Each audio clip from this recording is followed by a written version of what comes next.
मैं उत्तर प्रदेश का हूं, चाहूं तो जवाब दे सकता हूं, जवाब नहीं दूंगा। मुझे एक लघु कथा याद आ रही है। एक बार एक चीते की गधे से लड़ाई हो गई। केवल इस बात पे लड़ाई हो गई कि 1 घंटे से गधा बहस कर रहा था, कह रहा ये जो घास है ये नीली होती है। तो चीते ने कहा नीली नहीं होती है, हरी होती है। उसने कहा नीली होती है, उसने कहा हरी होती है। दोनों लोगों में इतना झगड़ा हुआ कि मारपीट हो गया, खून खराबा हो गया।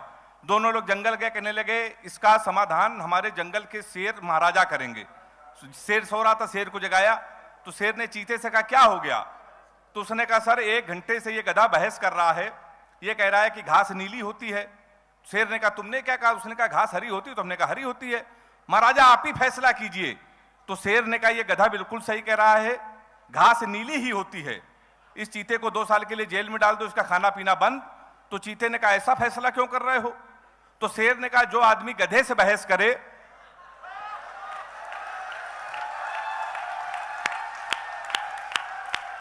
एक बार हाथ उठा के ताली बजाइए जोरदार।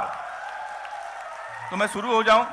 तो आज की बहस में सजा मुझे ही मिली है। तो विधायक जी बैठे हुए, सर आपको प्रणाम करता हूं। तो सुनील व्यास जी बहुत देर से तारीफ कर रहे थे आपकी, कह रहे हमारे राजस्थान के विधायक मंत्री बहुत अच्छे हैं। निश्चित रूप से सर अच्छे हैं, पर ऐसा नहीं है कि हमारे उत्तर प्रदेश के विधायक खराब हैं। मोदी जी ने सफाई अभियान पूरे देश में कर रखा है। हमारे कानपुर में भी सफाई अभियान चल रहा है। अभी 1 महीने पहले हमारे कानपुर के एक विधायक ने वृक्ष लगाया, पौधा, उसको आधे घंटे बाद एक बकरे ने खा लिया। शाम को विधायक जी ने उस बकरे को खा लिया। तालियां कमजोर हैं आपकी। तो मैं उसी उत्तर प्रदेश से आया हूं। पुलिस के कप्तान सब बैठे, सर आपको प्रणाम करता हूं। वहां पर कविताएं हुई। नहीं, हमारे विधायक तो सर बहुत अच्छे हैं, मैं पुलिस प्रशासन का सम्मान करता हूं। बचपन में मैं भी सर पुलिस बनना चाहता था, मैं नहीं बन पाया। लेकिन मैं उत्तर प्रदेश का हूं, जब मैं पुलिस नहीं बन पाया तो मैंने अपना पर्सनल थाना खोल लिया। तो उसमें पुलिस रहा मैं 2 साल। उसमें मैं 2 साल पुलिस रहा। आपको एक बात नहीं मालूम होगी कि थाना चौकी सुना है ना आपने? थाना नाम किसने दिया आपको मालूम है? थाना नाम हमारे उत्तर प्रदेश में कानपुर ने दिया है। थाना नाम हमारे उत्तर प्रदेश में किसी से कुछ कबूल करवाना होता है तो दरोगा पकड़ के लाता है। एक सिपाही उसको खंबा पकड़वाता है, पीछे दरोगा लठ चलाता है। दरोगा उससे कबूल कराता है उस घटना में तू था? वो मुंडी हिलाता, कहता ना था, ना था ना। वहीं से थाना नाम उत्पन्न हुआ है। तो सर मैं आपको प्रणाम करता हूं। बहुत बढ़िया आप सुन रहे हैं। मणिका आई थी, बहुत अच्छी कवित्री हैं, प्यार मोहब्बत की बातें कर रही थी, नौजवानों को भटका रही थी। कह रही थी चूड़ियों की आवाज से चली आऊंगी। भैया हमारी बिल्कुल ऐसी नहीं है, हमारी दूसरी तरीके की। अगर अब मजा आ जाए तो तालियों का महोत्सव करना। बहुत बढ़िया कवि सम्मेलन हो रहा। सर मैं पहली बार निम्बाहेड़ा आया हूं। आपने खड़े होते ही जो मुझे आशीर्वाद, जो मुझे तालियां दी हैं, मुझे विश्वास हो गया है 15-20 मिनट आप मुझे बर्दाश्त कर लेंगे। कितनी सेवा करते हैं आप लोग। ये हमारे विनोद सोनी जी, हमारे बड़े भाई, हमारे जो नगर निगम नगर पालिका के लोग हैं, कितना ध्यान आप कवियों का रखते हैं। आप कवियों का बिल्कुल सर उतना ही ध्यान रख रहे हैं जितना आजकल मोदी जी नीतीश कुमार का ध्यान रखते हैं। उसी तरीके से आप हमारा ध्यान रख रहे हैं। सही बता रहा हूं मैं आपको, मैं तो उत्तर प्रदेश में रहता हूं, कानपुर में सर एक स्कूल में पढ़ाता हूं। हास्य कवि अगर टीचर हो जाए तो बच्चे का भविष्य आप समझ सकते हैं। हमने अपने ही स्कूल के एक बच्चे से पूछा, हमने कहा बेटा ये बताओ 1 किलो रुई और 1 किलो लोहा, दोनों में भारी क्या होगा? उसने कहा मास्टर साहब लोहा भारी होगा। मैंने कहा बेवकूफ, मैं जो तुमसे कह रहा हूं कि 1 किलो रुई 1 किलो लोहा, जब दोनों 1 किलो है, रुई भी 1 किलो है, लोहा भी 1 किलो है, तो लोहा कैसे भारी होगा? इसका जवाब सुनिएगा। उसने कहा मास्टर साहब आप हमको 1 किलो रुई फेंक के मारिए, हम आपको 1 किलो लोहा फेंक के मारते हैं। तालियां कमजोर हैं आपकी। अब ठीक है, ऐसा ही सुन लीजिएगा। क्या बढ़िया सुन रहे हैं आप। बढ़िया। हमने सर दूसरा क्वेश्चन पूछा। हमने कहा हिंदुस्तान में सबसे तेज उड़ने वाले पंछी का क्या नाम है? उसने जवाब दिया हाथी। हमने खड़े हो जाओ तुम्हारे बाप क्या करते हैं? उसने कहा योगी जी की बुलडोजर चलाते हैं। हमने कहा बैठ जाओ, हाथी सही जवाब। सैल्यूट।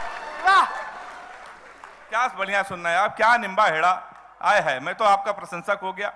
मैंने शशि भैया से पूछा, हमने कहा निम्बा हेड़ा के लोग कैसे हैं? कहने लगे निम्बा हेड़ा, तो शशि भैया लगातार आते, कहने लगे इतने अद्भुत लोग पूरी दुनिया में कहीं मिल नहीं सकते हैं। इन्होंने हमको एक कहानी सुनाई। अभी निम्बा हेड़ा में 1 हफ्ते पहले पिताजी ने अपने बच्चे को 2000 रुपए दिए। कहा बेटा कल बिजली का बिल जमा कराना, आखिरी डेट है। जब वो लौट के आए तो पिताजी ने कहा बिजली का बिल जमा कराए, तो उसने कहा नहीं पिताजी गलती हो गई, हम लॉटरी की एक टिकट खरीद के ले आए हैं, उससे हम नई स्कॉर्पियो कार जीत सकते हैं। रात भर उसके पिता ने उसको कूटा, उसके माताजी ने भी कूटा, सब लोग जाके सो गए। सुबह 7 बजे चमचमाती हुई स्कॉर्पियो कार उसके घर के सामने, पूरे लोग स्तब्ध की स्कॉर्पियो कैसे आ गई। पिताजी भी भावुक, लड़का भी भावुक।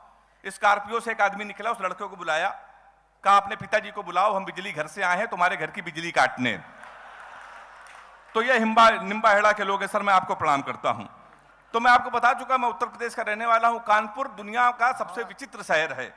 आप कभी बनारस जाइए, रेलवे स्टेशन पर उतरिए, वहां लिखा रहता है बनारस का पान आपका स्वागत करता है। कभी आगरा जाइए, वहां उतरिए, वहां लिखा रहता है आगरा का पेठा आपका स्वागत करता है। हमारे कानपुर आइए, रेलवे स्टेशन पर उतरिए, वहां लिखा रहता है रूपानी चप्पल आपका स्वागत करता है। सर मैं उसी कानपुर से आया हूं। अभी 1 साल पहले मैं लाफ्टर शो की शूटिंग कर रहा था मुंबई में, वहां से लौट कर आया तो मेरी घड़ी खराब। मैंने जीवन का सबसे बड़ा पाप यह किया कि सर कानपुर वाले से टाइम पूछ लिया। हमने कहा भैया टाइम क्या हो रहा है, तो हमसे कहने लगा ऐसा है गुरु तुरंत यहां से निकल लो, टाइम बहुत खराब है। तो हमारे मुंह बिल्कुल मत लगना, नहीं तो तुम्हारा टाइम भी खराब हो जाएगा। तो हमने कहा टाइम ना बता दे, ये बता दे तेरा मूड क्यों खराब है, उसका जवाब सुनना और सारे लोग ताली बजाना। हमने कहा तुम्हारा मूड क्यों खराब है। उसने कहा भाई साहब एक लड़की से कोई हमने इतना कहा कि बड़ी कमजोर है, कुछ खाया कर, वो हमारा 50,000 रुपए खा गई। तुम साले हमारे मुंह लगे हुए हो, हमारे मुंह बिल्कुल मत लगना, बहुत भरे बैठे हैं। तो हमने कहा ऐसा क्या हुआ। कहने भाई साहब हुआ कुछ नहीं, एक लड़की के चक्कर में 5 साल से लगे थे, हम समझते थे हमसे प्यार करती है, मुझसे प्यार करते हैं, हम उसको दुनिया की सबसे मर्यादित सबसे संस्कारित लड़की समझते हैं। तो इसमें हुआ क्या। कहने लगे हुआ कुछ नहीं भाई साहब, हमारे नगर पालिका का चुनाव चल रहा है, उसको मिल गई है पार्षद की टिकट, पूरे शहर में होल्डिंग लगी है युवा दिलों की धड़कन पुष्पा पाल। तुम हमसे टाइम पूछ रहे हो, लोग तो नारा लगा रहे हैं मोहर मारो तान के पुष्पा को पहचान के। कल एक लड़का कान में नारा लगा रहा था, इस बार हाथ उठा के ताली बजाना, लैया बड़ी करारी है पुष्पा पाल हमारी है। तो ये भाई साहब हमारा उत्तर प्रदेश है।